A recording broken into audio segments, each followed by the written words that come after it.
성도님들께서는 어떤 찬양을 좋아하시나요? CCM을 좋아하시나요? 복음성가를 좋아하시나요? 찬송가를 좋아하시나요? 아마 머릿속에 떠오른 곡들이 있으실 것입니다. 저는 몇 달 전 제가 개인적으로 알고 지내는 20대 초반 청년들에게 같은 질문을 던졌습니다. 어떤 청년은 위러브의 시간을 뚫고가 좋다고 하였고, 또 다른 청년은 손경민 목사님의 은혜의 찬양이 좋다고 하였습니다. 그리고 저에게 같은 질문이 돌아왔습니다. 저는 제가 그 당시에 즐겨 듣고 아주 많이 사랑하는 찬송가 442장 저 장미꽃 위에 있을 찬양을 좋아한다고 하였습니다. 그런데 제 대답을 들은 청년들의 반응은 조금 놀라웠습니다. 왜 놀라웠을까요? 청년들이 저에게 그런 찬양이 있어요? 라고 되물었습니다. 어찌 보면 청년들의 이러한 반응은 당연한 것일지도 모릅니다. 그들은 유초등부와 중고등부를 지나며 어린이 찬양과 CCM만을 접해왔습니다. 우리에게는 너무나도 익숙한 이 찬송가가 그들에게 낯선 이유는 그저 접할 기회가 없었기 때문입니다. 오늘 본문 말씀 속에도 접할 기회가 없어서 알지 못하는 이들이 나옵니다. 그들은 바로 고넬료의 가정, 즉 이방인들입니다. 당시 이방인들은 유대인들의 무리에 속하지 못하고 주위를 겉도는 존재들이었습니다. 자연스럽게 복음으로부터도 소외되어진 그들은 하나님의 말씀에 대해, 예수님의 가르침에 대해 접할 기회가 없었습니다. 이러한 이방인들에게 하나님께서는 베드로를 통해 복음을 듣게 하시며 구원을 말씀하십니다. 우리는 오늘 말씀 속에서 제목에 나오는 세 가지 질문, 구원이 누구에게 무엇을 어떻게 전해지는지 함께 살펴보도록 하겠습니다. 첫째, 구원은 모든 사람에게 선포되어집니다. 오늘 본문 34절과 35절의 말씀입니다. 베드로가 입을 열어 말하되 내가 참으로 하나님은 사람의 외모를 보지 아니하시고 각 나라 중 하나님을 경외하며 의를 행하는 사람은 다 받으시는 줄 깨달았도다. 아멘. 하나님께서 사람의 외모를 보시지 않는다는 것은 인간의 그 어떤 조건도 구원 사역에 있어 고려 대상이 아니라는 것입니다. 36절 말씀에 만유의 주라는 표현에서 알 수 있듯이 예수 그리스도는 이 땅의 모든 사람들을 위해 오셨습니다. 그러나 만유의 주로 오신 예수 그리스도의 십자가 부활 사건 이후에도 여전히 많은 사람들이 자신의 신분과 혈통, 기타 인간적인 요소들에 사로잡혀 있었습니다. 이러한 상황 속에서 이방인에게 복음이 전해진 것은 유대인의 그릇된 이해를 뒤집어 버리는 놀라운 사건이었습니다. 오늘 본문 속에서 말씀을 전하고 있는 베드로 역시 이방인에게 복음을 전하는 것이 쉽지 않았습니다. 예수님께서 하늘로 올라가시며 예루살렘과 온 유대와 사마리아와 땅끝까지 이르러 증거하라고 하셨지만 너무나도 오랜 기간 동안 유대인 무리 속에서 살아왔던 베드로였기에 자신이 전하고 있는 말씀에 확신이 있었다고 할지라도 무엇인가 알 수 없는 어색함이 있었습니다. 그럼에도 베드로는 자신에게 주어진 사명을 묵묵히 감당하였고 놀라운 기적의 통로가 되었습니다. 하나님께서 사람의 외모를 보지 아니하시며 이방인에게 복음이 전해졌다는 소식과 함께 우리가 동시에 기억하여야 할 것은 구원이 모든 사람에게 선포된다고 할지라도 구원을 향해 나아가는 자들은 오직 하나님을 경외하는 자들 뿐이라는 것입니다. 35절 말씀에 경외하며 라고 번역된 포브메노스는 두려워하는 자라는 뜻을 가지고 있습니다. 이는 단순한 공포심을 넘어 하나님을 유일한 신으로 인정하며 그 두려움 가운데에 떠는 것입니다. 이 두려움 속에서 의를 행하는 자들의 마음 속에 구원의 소식이 새겨지는 것입니다. 저는 과거 신학대학원 선배들과 함께 노방전도를 다니며 여러 사람들을 만났습니다. 노방전도라고 하여 길거리에서 전도책자를 나누어 주거나 예수님을 믿으라고 크게 소리치는 것은 아니었습니다. 그저 사람들이 많은 광장이나 공원으로 갔습니다. 그곳에서 기타를 치며 노래를 불렀습니다. 찬양을 부른 것도 아니었고 그들에게 익숙한 가요를 불렀습니다. 그러다 발걸음을 멈춘 사람들과 삶을 나누고 밥을 같이 먹고 일상을 공유했습니다.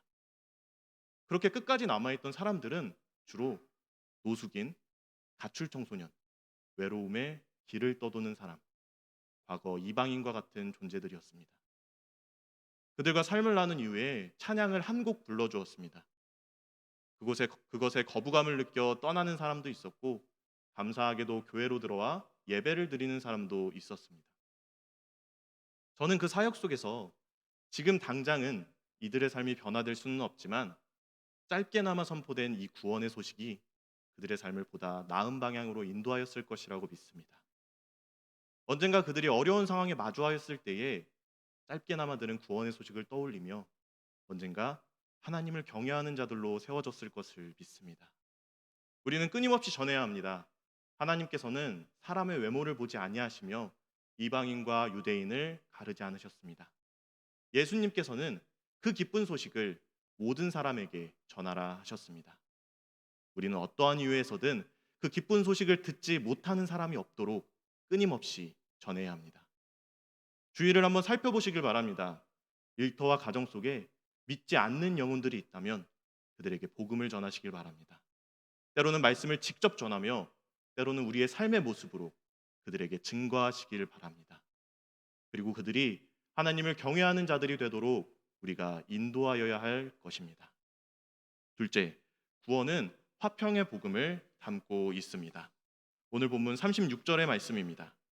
만유의 주 되신 예수 그리스도로 말미암아 화평의 복음을 전하사 이스라엘 자손들에게 보내신 말씀. 아멘. 36절 말씀에 나오는 화평의 복음은 구원의 내용입니다. 우리가 화평의 복음을 살펴보기에 앞서 화평이라는 단어에 대해 생각해 보았으면 좋겠습니다. 우리가 화평이라는 단어를 생각하였을 때에 가장 먼저 떠오르는 이미지는 사이가 좋고 다투지 않으며 좋은 관계에 있는 것입니다. 성경이 말하는 화평 역시 크게 다르지 않습니다. 36절의 화평은 존재들 간의 관계를 다룹니다. 어떤 존재들의 관계일까요? 바로 하나님과 인간 사이의 관계입니다. 하나님께서 인간을 창조하셨고 인간은 하나님의 지으심을 받았기에 하나님과 인간 사이의 관계는 화평 그 자체여야 합니다. 그러나 화평 가운데 창조된 우리이지만 인간의 죄악으로 인하여 그 관계는 끊어졌습니다. 그렇지만 하나님께서 예수 그리스도를 통해 다시 한번 우리에게 화평을 선물로 주십니다. 본문 38절의 말씀입니다. 하나님이 나사렛 예수에게 성령과 능력을 기름 붓듯 하셨음에 그가 두루 다니시며 선한 일을 행하시고 마귀에게 눌린 모든 사람을 고치셨으니 이는 하나님이 함께 하셨음이라. 아멘. 예수 그리스도는 이 땅에 오시어 선한 일을 행하셨습니다. 마귀에게 눌린 자를 고치셨습니다. 이 놀라운 사역은 표면적인 치유를 넘어서 보다 근본적인 치유, 하나님과의 관계 회복, 즉 화평의 회복을 목표로 합니다. 앞을 보지 못하는 두 맹인이 고침을 받을 수 있었던 이유는 하나님께서 성령과 능력을 기름 붓듯 부어주신 예수 그리스도라면 자신을 고칠 수 있을 것이라는 확신이 있었기 때문입니다. 혈루병에 걸린 여인의 피가 멈춘 것도 하나님의 아들 예수님이라면 자신을 고칠 수 있다는 확신 가운데에 하나님과의 화평을 회복하였기 때문입니다. 이러한 화평의 복음을 마음에 품고 살아가는 자들이 구원을 향해 나아가며 구원에 이른 자는 이 화평의 복음을 마음에 새긴 채 살아갑니다.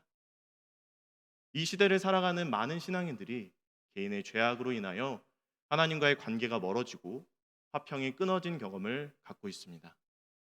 저 역시 마찬가지입니다.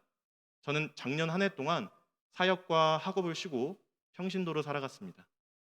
세상 속에서 성도의 마음을 이해해 보겠다는 거창한 목표를 세우고 세상 속으로 뛰어들었습니다.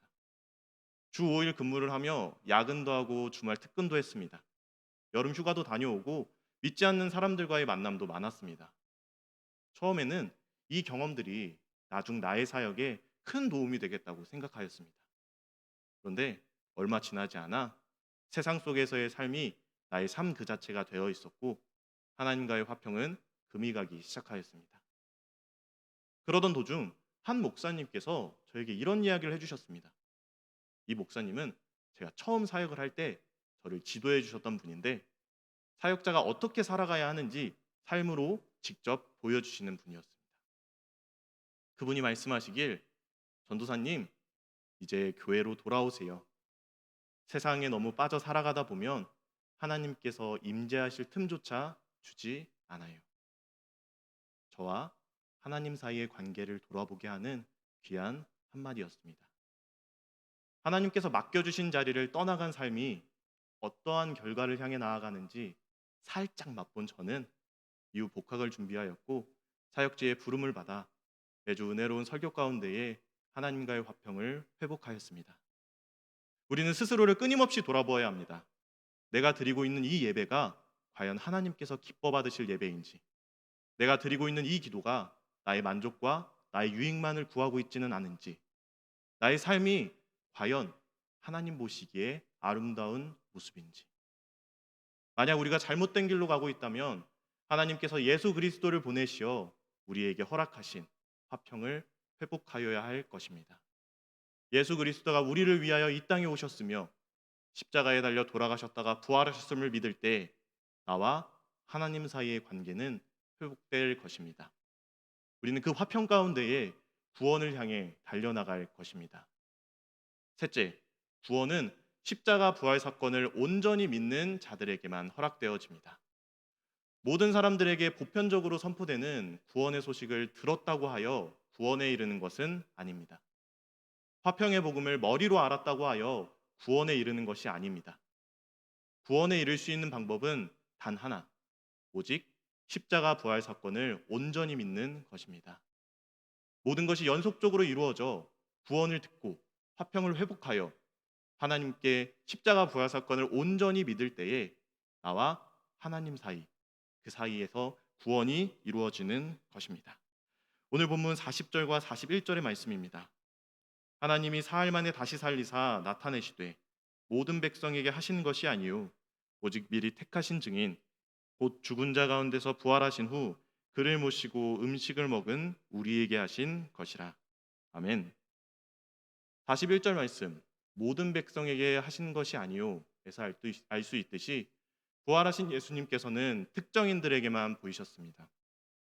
예수님께서 모든 사람들에게 자신의 모습을 내어 보이셨다면 세상 모든 사람들이 예수님의 부활을 믿었을 것인데 예수님께서는 증인들을 택하사 그들을 통하여 증거하게 하셨습니다. 43절의 말씀입니다. 그에 대하여 모든 선지자도 증언하되 그를 믿는 사람들이 다 그의 이름을 힘입어 죄 사함을 받는다 하였느니라. 아멘. 그리고 증인들을 통해 선포된 소식을 믿는 자들, 십자가 부활 사건을 온전히 믿는 자들의 그 죄를 용서하여 주시고 구원을 허락하여 주셨습니다. 십자가 부활 사건을 믿고 구원에 이르게 된 이야기는 성경과 우리의 삶 속에 수없이 많이 등장합니다. 우리는 오늘 그 수많은 이야기 중 예수님과 가장 가까운 위치에서 십자가 부활 사건을 경험한 그 사람의 이야기를 나눠보고자 합니다.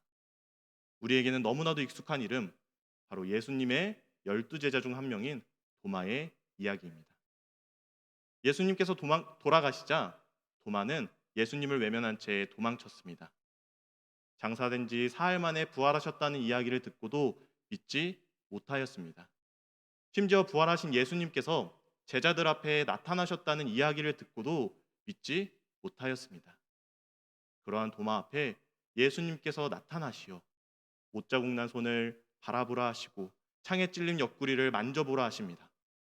그제서야 도마는 이렇게 고백합니다. 요한복음 20장 28절과 29절의 말씀입니다. 도마가 대답하여 이르되 나의 주님이시요 나의 하나님이시니이다. 예수께서 이르시되 너는 나를 본 고로 믿느냐 보지 못하고 믿는 자들은 복되도다 하시니라. 아멘. 이후 도마의 삶은 어떻게 되었을까요? 우리가 가진 성경에는 이후 도마의 행적에 대해 크게 언급하고 있지 않습니다. 그러나 전승에 따르면 도마는 전도를 위하여 인도로 떠났으며 그곳에서 순교하였다고 합니다. 예수님과 일상을 함께하였지만 부활을 믿지 못한 도마. 예수님께서 수차례 말씀하신 부활을 믿지 못하던 그가 부활을 믿게 되자 놀라운 일이 일어납니다. 참된 구원에 이르러 자신의 생명까지 내어놓는 결단을 하게 됩니다. 우리는 부활 사건을 온전히 믿어야 합니다. 십자가 부활 사건을 확신하지 못하시나요? 그렇다면 믿으시길 바랍니다. 그것이 구원에 이를 수 있는 유일한 방법입니다. 십자가 부활 사건을 확신하시나요? 그렇다면 전하시길 바랍니다. 그것이 믿는 자들이 감당해야 할 역할입니다. 우리가 보지 않고 믿을 때에, 보지 않은 자들을 믿음의 길로 인도할 때에 복되도다 하신 예수님의 그 말씀이 우리 가운데에 이루어질 것입니다. 제목에 나오는 세 가지 질문, 누구에게, 무엇을, 어떻게. 이 질문에 대한 답은 모든 사람에게 화평의 복음을, 십자가 부활 사건을 믿음으로 라고 정리할 수 있습니다. 구원은 하나님께서 우리에게 허락하셨으며 값없이 주신 세상의 그 어떤 가치와도 바꿀 수 없는 최고의 선물입니다. 우리가 오늘 읽은 본문 말씀 이후에는 변화된 고넬료 가정의 모습이 나타납니다. 45절과 46절의 말씀입니다. 베드로와 함께 온 할례 받은 신자들이 이방인들에게도 성령 부어 주심으로 말미암아 논라니 이는 방언을 말하며 하나님 높임을 들음이러라. 아멘.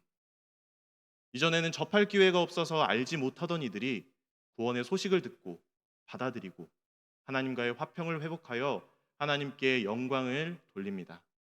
마찬가지로 구원받은 우리의 삶 역시 변화되어야 합니다. 우리가 어떻게 살아가야 할지 그 방향을 제시하는 찬양을 한 곡 소개해 드리고자 합니다. 마커스 워십에서 발표한 믿음 없는 모습 그대로라는 찬양입니다. 제목부터 너무나도 은혜로운 이 찬양에는 이런 가사가 있습니다. 순간을 걷는 내게 영원한 기쁨을. 굳이 설명해 드리지 않아도 이 가사가 뜻하는 바가 무엇인지 이해가 되실 것입니다. 그러나 이 가사대로 살아가는 것은 쉽지 않습니다. 우리는 이 가사와 정반대로 살아가곤 합니다. 이 땅에서 영원히 살아갈 것처럼 순간의 기쁨을 쫓아 살아갑니다. 그러나 구원이라는 선물을 받은 우리는 변화되어야 합니다. 지금은 비록 잠시 이 땅 가운데에 살아가고 있지만 구원의 기쁨 가운데에 영원한 나라를 꿈꾸며 살아가야 합니다. 이 땅에서 말씀에 따라 살아가는 것이 때로는 바보처럼 보일지라도 우리가 바라보아야 할 것을 바라보고 쫓아야 할 것을 쫓을 때에 하나님께서 우리 가운데에 평안을 허락하여 주실 것입니다. 오늘 함께 말씀을 나눈 모든 성도님들이 구원의 선물을 누리며 영원한 기쁨 가운데에 그에 합당한 삶을 살아가기를 간절히 소망합니다. 함께 기도드리겠습니다.